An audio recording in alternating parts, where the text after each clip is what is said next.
भारतीय संविधान ने हर नागरिक को धर्म की स्वतंत्रता का मौलिक अधिकार दिया है। अनुच्छेद 25 से 28 तक नागरिकों को ये अधिकार प्राप्त है कि वे किसी भी धर्म को माने, उसका प्रचार करें और अपने विश्वास के अनुसार आचरण करें। लेकिन भारत में लंबे समय से धर्मांतरण को लेकर बहस होती रही है। अक्सर आरोप लगाया जाता है कि कुछ परिस्थितियों में जबरन, प्रलोभन या फिर धोखे से धर्म परिवर्तन कराए जाते हैं। कई राज्यों ने समय समय पर धर्मांतरण विरोधी कानून बनाए हैं। हाल ही में आवाज लगाई गई थी, आजा तेरी पिक्चर खींचनी है, तो उसमें मैं इसको दिखा रहा था कि मेरे फादर उस पिक्चर में हैं और उनका फेस एक्सप्रेशन अगर आप देखेंगे तो गुस्से में है। मैंने इसको बताया कि ये सेम फेस एक्सप्रेशन ही टोटल टाइम मेरे साथ रहता था कि जब मैं मसीह में आया, ऐसे ही था 24 घंटे। लेकिन मैं परमेश्वर में बढ़ता गया, जाता गया। रोज लड़ाई होती थी, शाम को तू कहां चला जाता है। मैंने कहा जब मैं दारू पीने जाता था तब तो कोई प्रॉब्लम नहीं थी, अब मैं चर्च जाता हूं, मैं शराब छोड़ चुका हूं, मैं गंदे काम छोड़ चुका हूं, अब आपको प्रॉब्लम है। लेकिन मैं अड़ा रहा और खड़ा रहा। अपनी माता को, अपने पिता को बैप्टिज्म दिया अपने हाथों से। मेरी पूरी फैमिली ने ऑलमोस्ट मेरे हाथों से बपतिस्मा लिया है। ये कैसी विक्ट्री खुदा ने दी है।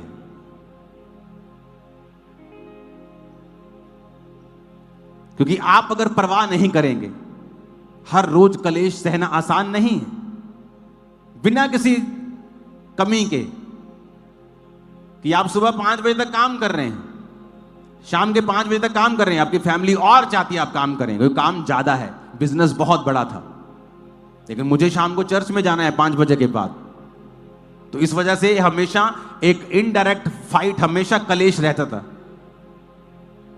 लेकिन आज वही फैमिली सेवा में है, खुदा के काम कर रही, क्योंकि मैंने खुदा की परवाह की, वचन की परवाह की। आपको डर है आपका पति नाराज ना हो जाए अगर आप मसीह में आए, आप उस पति को सदा के लिए गवा देंगे। आपको फिक्र है। बाइबल इतनी डीप है, आप इमेजिन नहीं कर सकते। परमेश्वर का एक एक, आपको पिछले संडे मैंने समझाया था कि जो आज साइंस कह रही है वो बाइबल की पहली लाइन में लिखा है।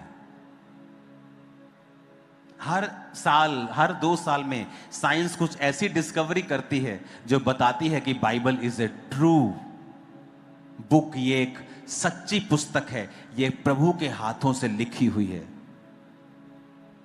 सारी धरती पानी के नीचे थी। जब प्रभु ने कहा उजाला हो जाए, जब प्रभु ने कहा समुद्र दिखाई दे, सूखी भूमि दिखाई दे, तो सूखी भूमि निकली।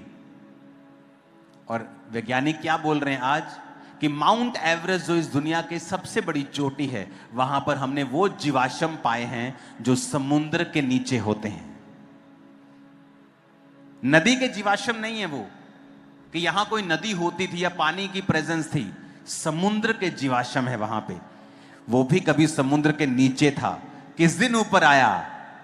उजाला हो जाए, पृथ्वी सूखी भूमि दिखाई दे, ये पानी नीचे, ये समुद्र 2 भाग। कितने मेरी बात को समझ रहे हैं? और साइंस हमें आज बता रही है।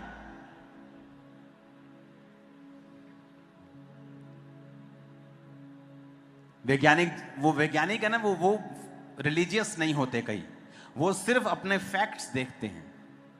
बड़ी बड़ी नदियों के पास वो जाके जब खुदाई करते हैं तो उनको तलवार मिल गई। ये कौन सी तलवार है? जब चेक किया, जब डाटा चेक किया, सिस्टम चेक किया, ये वही तलवार है जब फिरौन अपनी सेना समेत समुद्र में डूब गया था, ये उनकी तलवार है।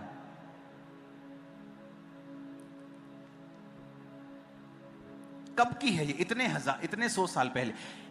कुछ दिन पहले मैं आपको एक कहानी बताता हूं कि परमेश्वर का वचन कितना पावरफुल है, कितना जबरदस्त है, और कितना वो साइंस परमेश्वर मसीह की फ्रेंड्स, हम लोग जो आज प्रार्थना निवेदनों में लगे हुए हैं, प्रभु आप सबके लिए मार्ग खोल रहा है और आपको वो चीज बहुत जल्दी नजर आने लग जाएगी।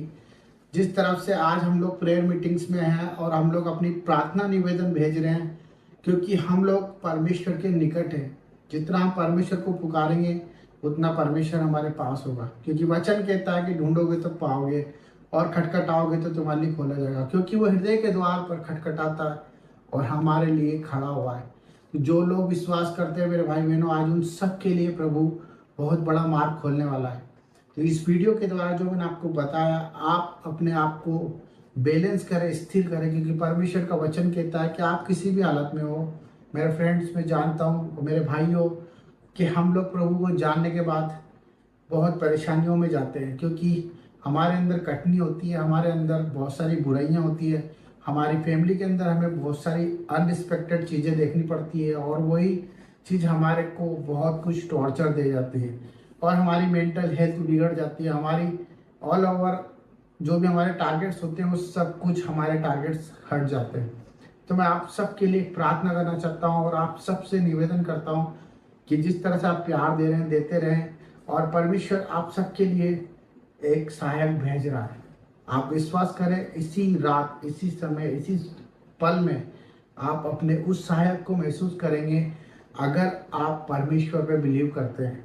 आपको कहीं भी किसी भी चीज़ पे भय खाने की ज़रूरत नहीं है। परिस्थिति कैसी भी हो, चाहे हम लोग मर भी जाएं, परंतु परमेश्वर की नज़रों में, और परमेश्वर हमें जिंदा भी कर सकता है, क्योंकि उसका वचन यही कहता है कि जितनों ने विश्वास किया उन्होंने उद्धार पाया। क्योंकि परमेश्वर हमारे लिए यीशु मसीह को भेजता है और उसने हमारे लिए ये सब कुछ रचा है। उसने एक रिश्ता हमसे कायम करा है कि हम इस समय में वचन को अपनी तलवार बनाए। वचन हमारी जिंदगी को बचा सकता है। आज आप बीमारियों में हैं, आज आप परेशानियों में हैं, और आज आप कर्ज में हैं, रोग में हैं, कर्जों में हैं, परेशानियों में हैं। ये सब चीज़ों का कारण हमारे हालात हैं जो कि हमसे दूर है। हमारे हालात, हम जो चाहते हैं वो मार्ग पर नहीं चल पाते, क्योंकि परमेश्वर जब तक आपसे दूर रहेगा, आप उसे पुकारें, आप बहुत सारी चीज़ों में उलझ जाएंगे। आपका काम सिर्फ उसे पुकारना है, प्रार्थना करते रहे, नित्य प्रार्थना करते रहे, प्रतिदिन सुबह शाम दिन रात मन से प्रभु को याद करते रहे, वचन के अनुसार जीवन जिए और परमेश्वर के न्याय का वक्त करें, इंतज़ार करें, उस वक्त का इंतज़ार करें जो उसने हमारे लिए निर्धारित किया है। क्योंकि वचन यही कहता है कि जो स्थिर रहेगा वो परमेश्वर का कहलाएगा, और जो अंत तक धीरज धरेगा वो परमेश्वर के मुकुट को अपने जीवन में धार पाएगा। तो मेरे भाई बहनों, हम आप सबके लिए प्रार्थना करते हैं और परमेश्वर आप सबको शांति दे। तो सबको जय मसीह की। God bless you.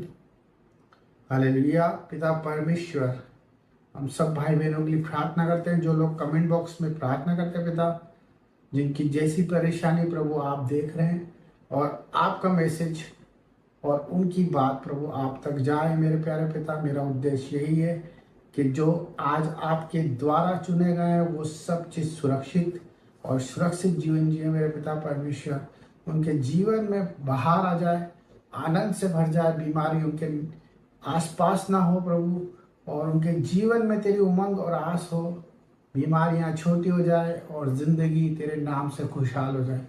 प्रभु, तेरे आगे हाथ फैलाने वाले कभी मनुष्य के आगे हाथ ना फैलाएंगे। मेरा विश्वास है मेरे प्यारे पिता कि तेरे बच्चे तेरे न्याय के लिए खड़े हैं और अपने आप को नहीं परंतु तुझे देख के जीने वाले हैं।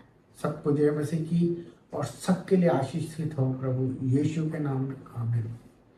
तो God bless you all of you. ये आपके लिए एक मैसेज था। परमेश्वर आप सबको शांति दे।